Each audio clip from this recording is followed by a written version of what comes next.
Final Testimonies. Revealing the disturbing last words of death row inmates. I'm all right with it, but like I said, remember, let them know that I know that the cops knew who I was. After Richard Mallory died, I left prints everywhere and they covered it up. Aileen Wuornos, a troubled path. Born on February 29, 1956 in Rochester, Michigan, Aileen Wuornos' early life was marked by abuse and instability. Interviews with family members paint a picture of a troubled childhood that contributed to her eventual descent into a life of crime and violence. These insights allow us to understand the complex background from which Wuornos emerged. Examining Wuornos' case requires a comprehensive view. Interviews with legal representatives who worked on her case provide valuable insights into the legal intricacies and controversies surrounding her final testimony. Furthermore, conversations with prison staff shed light on her demeanor and psychological state during her time on death row. The collective perspectives allow us to grasp the multifaceted nature of Wuornos' circumstances. In this video of Final Testimonies, where we reveal the disturbing last words of death row inmates, we delve deeper into Aileen Wuornos' case. Our exploration is not just a recount of her life and crimes, but also an invitation for you to engage in a dialogue about the complexities and controversies surrounding her final testimony. A pivotal aspect of Aileen Wuornos' case was her final testimony. In court, Wuornos defended herself, claiming that the murders she committed were acts of self-defense against men who had assaulted or threatened her. Her final testimony was both compelling and controversial, raising questions about the circumstances of the crimes and the criminal justice system's handling of the case. It challenges us to re-evaluate the role of final testimonies in the pursuit of justice. Before we proceed further, don't forget to subscribe to The Criminology Connection. Let's get back to the video. As Wuornos faced her impending execution, her emotional and psychological state underwent profound changes. Confined in a cell, she grappled with the reality of her impending death. Interviews with prison staff and psychologists shed light on the emotional turmoil she experienced during those final moments. These insights provide a glimpse into the immense psychological toll that facing imminent execution takes on an individual. In a chilling reenactment of Wuornos' execution, we witness the haunting culmination of her journey. Her last words, "I'd just like to say I'm sailing with the Rock, and I'll be back like Independence Day with Jesus, June 6th like the movie, Big Mother Ship and all, I'll be back," leave an indelible mark on our consciousness. Legal experts and psychologists analyze and interpret these words, highlighting the complexities of her mental state, beliefs, and the desperation that may have driven her to utter them. Aileen Wuornos' actions not only left a lasting impact on her own life, but also inflicted emotional wounds on the families of her victims. The documentary explores interviews with these family members, providing a raw and poignant perspective on the aftermath of Wuornos' crimes and the reverberating effects of her final testimony. Their narratives serve as a reminder of the far-reaching consequences of heinous acts and the importance of acknowledging the pain experienced by all those involved. Wuornos' case raises profound legal and ethical considerations surrounding the death penalty and final testimonies. The ethical dilemma of capital punishment and the need to ensure fairness and justice for individuals who may have experienced trauma or mental illness is brought to the forefront. Public demonstrations, legal debates, and the contrasting opinions of legal experts shape the ongoing discourse surrounding the use of final testimonies in capital punishment cases. Timothy McVeigh, an act of domestic terrorism. Most people in this country think you are the face of evil, don't they? They do. But sitting down here now, and let me make clear, I'm not sitting here trying to influence you, and I'm not putting on a game face. I'm not conning anybody. I'm just being me. Timothy McVeigh, the man behind the devastating Oklahoma City bombing in 1995, unleashed an act of domestic terrorism that claimed the lives of 168 individuals. Understanding the magnitude of his crime sets the stage for exploring the impact and implications of his final testimony. The final testimonies of death row inmates possess a unique power to shape public perception and legal discourse. Analyzing the final words of Timothy McVeigh becomes a crucial step in unraveling the motivations, beliefs, and state of mind that drove him to commit such a heinous act. I felt absolute rage. With Oklahoma City being a counterattack, I was only fighting by the rules of engagement that were introduced by the aggressor. Waco started this war. Hopefully Oklahoma would end it. McVeigh's final statement, quoting the poem Invictus by William Ernest Henley, and his lack of remorse for his actions raised significant questions about his beliefs and the depths of his conviction. Legal and psychological experts provide their interpretations of his final testimony, shedding light on the inner workings of his mind and the complex interplay of ideologies that may have motivated him. As McVeigh's execution drew near, he faced the inevitability of his own death. Examining the emotional and psychological state he experienced during those final moments becomes crucial in understanding the human cost of capital punishment and the emotional turmoil endured by individuals awaiting execution. Through a poignant recreation, we witness the chilling final moments leading up to McVeigh's execution. These recreated scenes serve as a reminder of the weight of his crimes and the profound impact they had on the victims' families, their survivors, and society as a whole. The case of Timothy McVeigh compels us to grapple with important ethical considerations surrounding capital punishment, the lack of remorse in his final testimony, and the complexities of his beliefs raise questions about the purpose of the death penalty, the limits of justice, and the potential for redemption or remorse in cases of extreme violence. The impact of McVeigh's final testimony extends beyond the legal and ethical realms. It invites a deeper examination of how society responds to acts of domestic terrorism and the public's desire for closure, justice, and healing. It challenges us to reflect on the balance between accountability and the potential for rehabilitation or understanding. Karla Faye Tucker, the Pickaxe murders. Karla Faye Tucker was convicted for the brutal murders of 2 people with a pickaxe in 1983. Her case gained significant attention due to her gender and the brutality of the crimes. Understanding the gravity of Tucker's actions sets the stage for exploring the impact and implications of her final testimony. Are you afraid of dying? No, I'm not.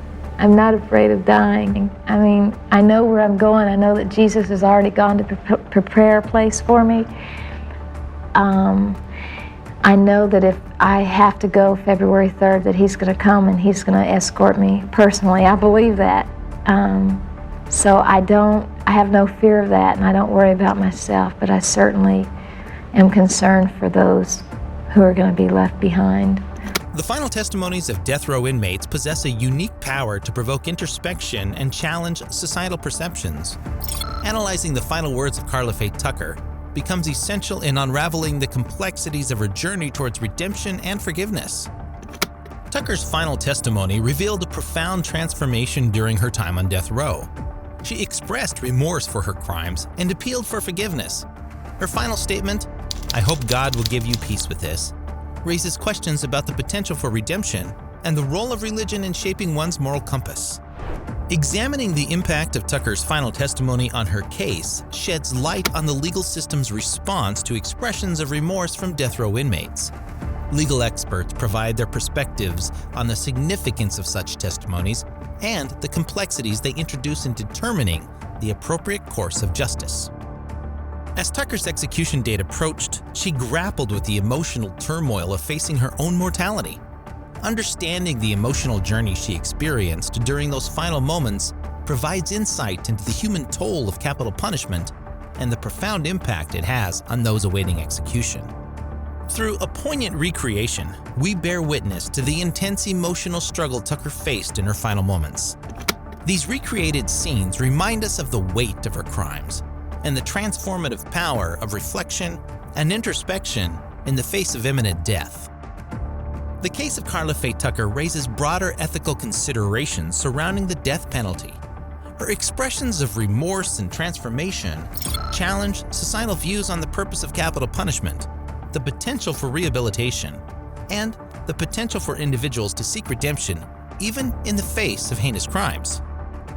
Tucker's final testimony invites us to confront our own perspectives on forgiveness, redemption, and the boundaries of punishment. It compels us to question whether the death penalty is the most just and compassionate response to violent crimes, particularly when an individual demonstrates sincere remorse and efforts towards personal growth. Ricky Ray Rector, a double murder and mental impairment. Ricky Ray Rector committed a double murder in 1981 and later faced the death penalty. What sets his case apart is the fact that Rector suffered from mental impairment, raising questions about the appropriate application of the death penalty to individuals with diminished cognitive capacities. The final testimonies of death row inmates become particularly compelling when mental impairment is present. Analyzing the final words of Ricky Ray Rector allows us to delve into the ethical and moral complexities surrounding the sentencing and execution of individuals with diminished cognitive functioning. Understanding the impact of mental impairment on Rector's case is crucial. It prompts a critical examination of the legal system's response to defendants with cognitive limitations and the implications for sentencing, punishment, and the determination of culpability. As Rector's execution neared, the emotional weight of his impending death weighed heavily on him. This emotional journey is vital in comprehending the profound impact of capital punishment on individuals with mental impairments. Through a dramatic recreation, we witness the emotional turmoil and the challenges faced by Ricky Ray Rector in his final moments. These recreated scenes shed light on the complexities of his mental state and the unique circumstances surrounding his execution. The case of Ricky Ray Rector forces us to grapple with pressing ethical considerations surrounding the death penalty. It raises questions about the justifiability of executing individuals with diminished cognitive capacities and challenges us to reassess the fairness and morality of capital punishment in such cases. Rector's final testimony prompts us to re-evaluate societal responses to individuals with mental impairments who have committed heinous crimes. It compels us to consider alternative approaches to justice, rehabilitation, and the appropriate allocation of resources towards mental health care within the criminal justice system. Judy Buenoano, Unveiling the Darkness Within. Judy Buenoano's case captivated the nation with its shocking details of deception and murder.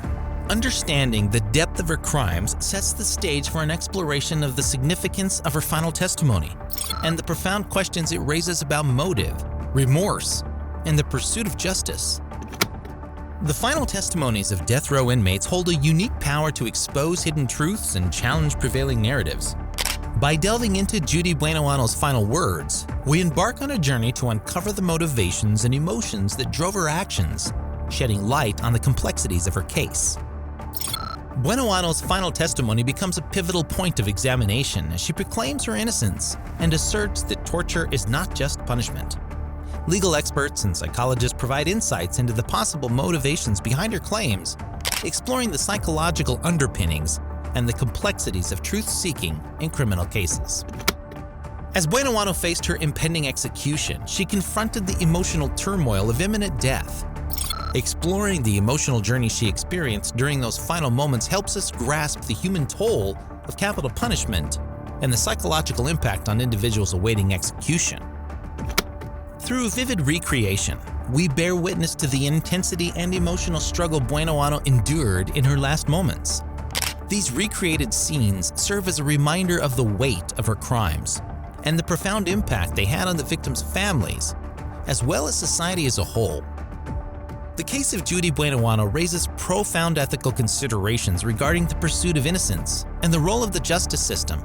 Her claims of innocence challenge us to reevaluate the fairness and reliability of convictions, urging a closer examination of the mechanisms in place to protect the innocent from wrongful execution. Buenoano's final testimony forces us to confront our own perceptions in response to claims of innocence in the face of heinous crimes. It compels us to re-examine the mechanisms of justice, the importance of due process, and the need for rigorous investigation and legal representation to ensure the integrity of the criminal justice system. Judy Buenoano's case and final testimony serve as a stark reminder of the profound complexities that surround death row cases. As we wrap up this exploration of final testimonies, we invite you to ponder a question that this case inevitably raises.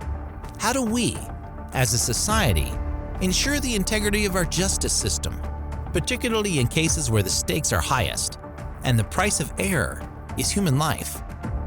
Let us know in the comments below. And as always, we'll see you again in our next video.